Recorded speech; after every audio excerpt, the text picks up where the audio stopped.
ng matutuluyan. Puntahan ng mga taong naghahanap ng panandaliang kapahingahan.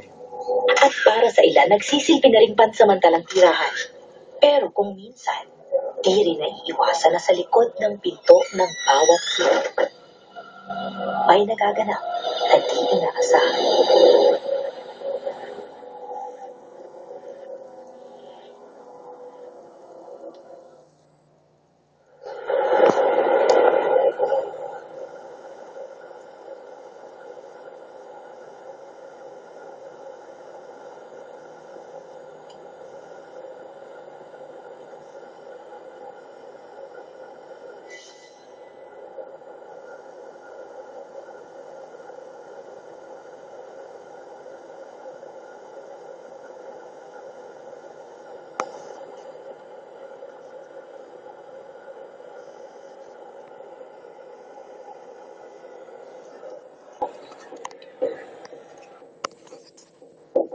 Minsan, pagka madaling araw, maglipit ako ng mga beddings.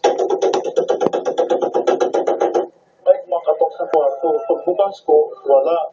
Akala ko binibiro lang ako ng gwardiya. Pagpunta ko doon, pagbaba ko doon, wala pala, hindi pala siya sumunod sa akin. Uy, kayo nga dito. Bakit ba ito?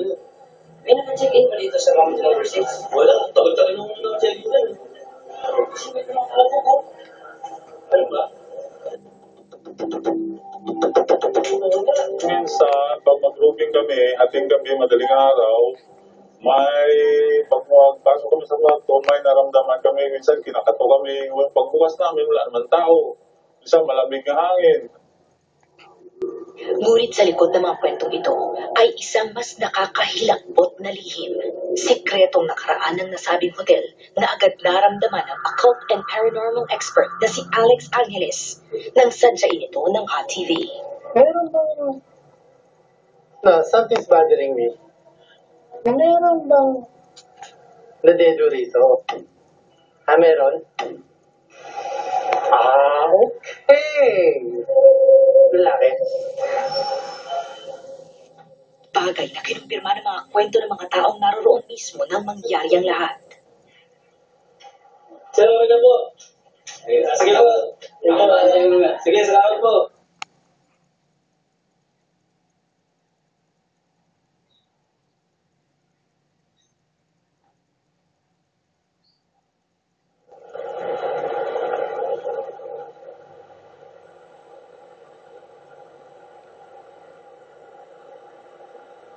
May pumasok na lalaki, may babae siya kasama.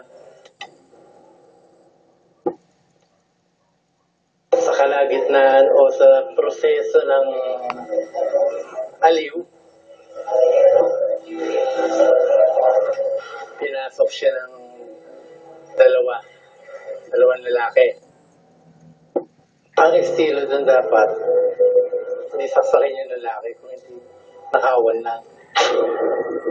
Ay lumaban, kinuha yung ari-arian ng mga laptop, pitaka, cellphone, at saka yung cash ng mga pira nga bonus, nga kulang-kulang mong 150,000. Anong balak nila nung uldabin, nagsagtugma yung babae, lumaban, kaya sinaksak na lang nila para walang siya.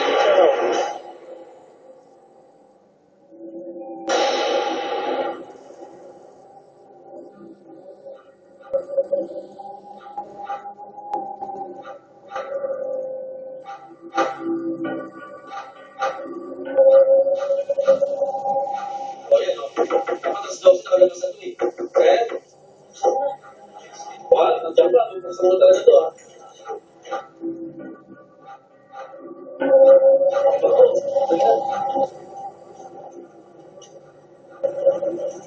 Ay, may patay mo.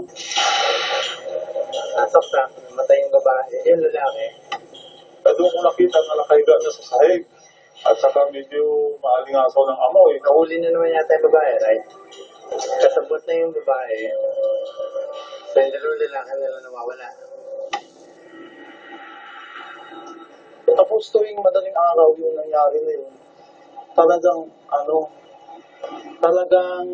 Yung oras na yun nakita ni Ranalo, yung oras na paparamdam talaga to. Maingay daw yung lagi. Pero wala naman kami. Pag yung guardia pupunta yung inspection doon, wala naman nakikita. Sa tulong ng psychometry at pagtatawas, tinangka ni Alex na alamin ang iba pang detalye ng nasabing insidente at maging ang pagkatao ng mga nakatakas na salarin.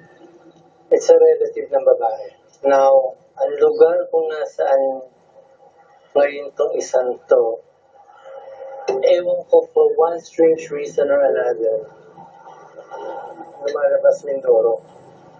Pero that means yung tatlo na yun, talaga nagplano.